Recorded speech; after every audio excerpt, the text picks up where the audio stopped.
ഒരുപാട് സമയം സിസ്റ്റത്തിൻ്റെ മുമ്പിലിരുന്ന് വർക്ക് ചെയ്യുന്ന ആളുകൾ ചിലപ്പോഴൊക്കെ ചോദിക്കാറുള്ള ഒരു കാര്യമാണ് ഐഡിയൽ ആയിട്ടുള്ള സിറ്റിംഗ് പൊസിഷൻ എങ്ങനെയാണ്. അതായത് അവർക്കൊരു നെക്ക് പെയിനോ ബാക്ക് പെയിനോ അതുപോലെ ജോയിൻറ്റ് പെയിൻസ് ഒന്നും വരാതെ കംഫർട്ടായിട്ട് ഇരുന്ന് വർക്ക് ചെയ്യാൻ പറ്റിയിട്ടുള്ള ഐഡിയൽ ആയിട്ടുള്ള സിറ്റിംഗ് പൊസിഷൻ എങ്ങനെയാണെന്ന് ചോദിച്ചിട്ട് വരാറുണ്ട്.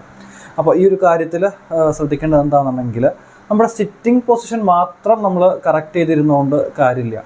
നമ്മളിരിക്കുന്ന ആ ഒരു എൻറ്റയർ വർക്ക് സ്റ്റേഷൻ നമ്മുടെ കംഫർട്ടിനനുസരിച്ച് ഒരു എർഗണോമിസ്റ്റിൻ്റെ അഡ്വൈസോടുകൂടെ മുഴുവനായിട്ട് സെറ്റ് ചെയ്തെടുക്കുമ്പോഴാണ് നമുക്ക് വേറെ വേദനകളോ മറ്റു ബുദ്ധിമുട്ടുകളോ വരാതെ നമുക്ക് കൃത്യമായിട്ട് മുന്നോട്ട് പോകാനായിട്ട് സാധിക്കാം.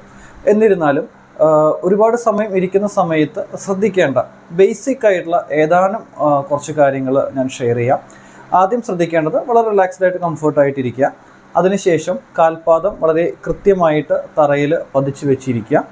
അതിനുശേഷം ശ്രദ്ധിക്കേണ്ടത് കാൽമുട്ട്, അതായത് നമ്മുടെ ആ നീ ജോയിൻറ്റ് കൃത്യമായിട്ട് 90 ഡിഗ്രിയിൽ തന്നെ മടങ്ങിയിട്ടാണോ ഇരിക്കുന്നത് ശ്രദ്ധിക്കുക.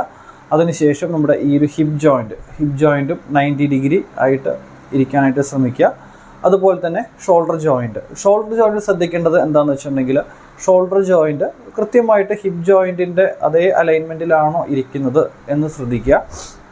അതുപോലെ തന്നെ നമ്മുടെ ആ ഒരു ഹാൻഡ് പ്ലേസ്മെൻറ്റ്, അതായത് മൗസ് കൺട്രോൾ ചെയ്യാനും അതുപോലുള്ള കാര്യങ്ങൾക്കും വേണ്ടി ഇരിക്കുന്ന കീബോർഡ് ടൈപ്പ് ചെയ്യാനൊക്കെ ഇരിക്കുന്ന സമയത്ത് നമ്മുടെ ഹാൻഡ് പ്ലേസ്മെൻറ്റ് അത് ഒരുപാട് നമ്മൾ വൈഡായിട്ടാണ് വെക്കുന്നതെങ്കിൽ നമ്മുടെ നെക്കിലേക്ക് അതിൻ്റെ ടെൻഷൻ വരികയും നെക്ക് പെയിൻ വരാനായിട്ടുള്ള സാധ്യതയുണ്ട്. അപ്പോൾ പരമാവധി എൽബോ കൃത്യമായിട്ട് 90 ഡിഗ്രി തന്നെ മെയിൻറ്റെയിൻ ചെയ്തിരിക്കാനായിട്ട് ശ്രമിക്കുക. ഇനി നമ്മുടെ നമ്മുടെ ഹെഡിൻ്റെ പ്ലേസ്മെൻ്റ് ആണെങ്കിൽ നമ്മുടെ നമ്മുടെ ഈ 2 ചെവികളും കൃത്യമായിട്ട് നമ്മുടെ ഈ ഷോൾഡറിൻ്റെ മേലെ തന്നെ വരുന്ന രീതിയിൽ കൺട്രോൾ ചെയ്ത് വെക്കാനായിട്ട് ശ്രമിക്കുക. ഇത്രയുമാണ് ബേസിക്കായിട്ട് ശ്രദ്ധിക്കാനുള്ള കാര്യങ്ങൾ. ഞാൻ വീണ്ടും റിപ്പീറ്റ് ചെയ്യുന്നു, ഒരു എർഗണോമിസ്റ്റിൻ്റെ അഡ്വൈസോട് കൂടെ നമ്മുടെ എൻറ്റയർ വർക്ക് സ്റ്റേഷൻ നമ്മുടെ ആ ഒരു കംഫർട്ടിനനുസരിച്ച് സെറ്റ് ചെയ്താൽ മാത്രമേ നമുക്ക് ബാക്കി വേദനകളോ ബുദ്ധിമുട്ടുകളോ വരാതെ നമുക്ക് ലാസ്റ്റിംഗ് ആയിട്ട് നമുക്ക് പോകാനായിട്ട് പറ്റുള്ളൂ. Thank you.